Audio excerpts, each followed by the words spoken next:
Hello, superstars. Welcome to today's class. I guess you're fine and you're ready to learn.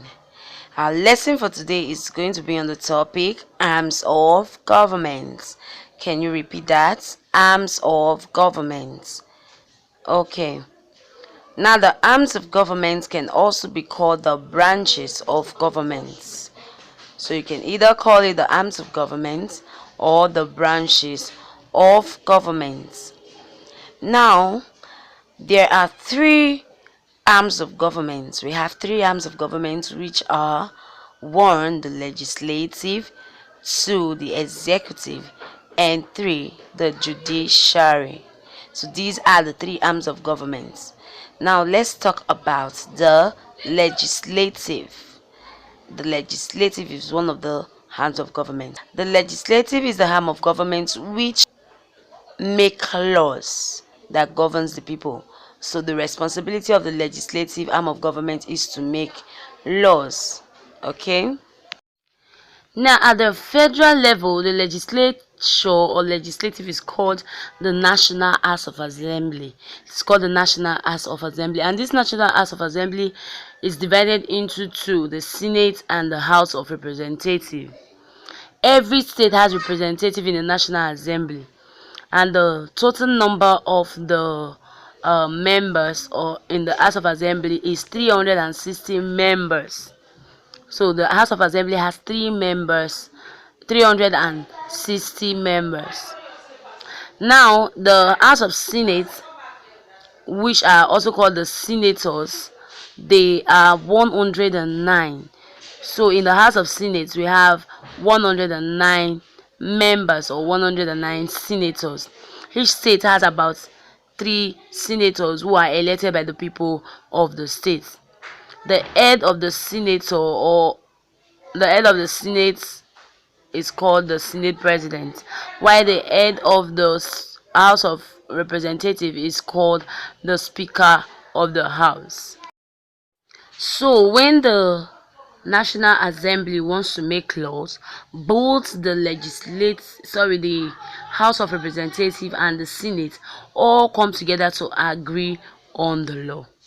Okay? Now, at the state level, there is a state House of Assembly. So, the federal level, the legislative is called the National Assembly, while at the state level it is called the State House of Assembly, while at the local level it is called the council members. So at the local level the council members make laws. Now let's move on to the next arm of government, which is called the executive. The executive. Now this is the arm of government which oversees the day-to-day running of the government. Now the duty of the executive is to execute the law. The head of the executive is the president at the federal level, and other members of the president's cabinet, which include the vice president, the ministers, and other special advisors. Okay, at the state level, the head of the executive is the state governor, followed, and the members are the deputy governor and the commissioners. While at the local level, the head of the executive is the chairman of the local government council, and the members are the local government council members. I hope you understand that. Okay, now move on to the last, which is the judiciary. The judiciary. Anytime you hear the word judiciary, it has to do with the laws, courts. So the judiciary is the arm of the government who interprets the law and also punishes people who break the laws. Okay, so the judicial arm of government protects the people and the government. Now, at the federal level, the judiciary has to do with the Supreme Court, and the Supreme Court is the highest court in the country. Now, the head of the Supreme Court is called the Chief Justice. A member of the Supreme Court is called a justice. And there are 21 justices in the Nigerian Supreme Court. I hope you get that. There are 21 justices in the Supreme Court of Nigeria. Okay, the Federal Judiciary also consists of the Federal High Court and the Federal Court of Appeal. So the courts at the federal levels are the Supreme Court, the High Court, and the Court of Appeal. Now, the judiciary at the state level consists of the State High Court, the State Court of Appeal, and the Magistrate Court.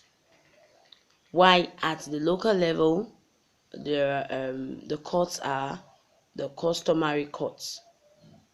Okay, there is a customary court, and the customary courts are the lowest courts in Nigeria.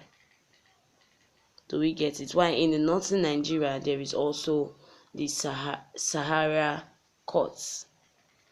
So don't forget, at the state level, we have the state courts, state high courts, we have the state court of appeal and the magistrate court. While at the local level, we have the customary courts, and it is the lowest court in Nigeria. Okay, let's look at checks and balances before we go.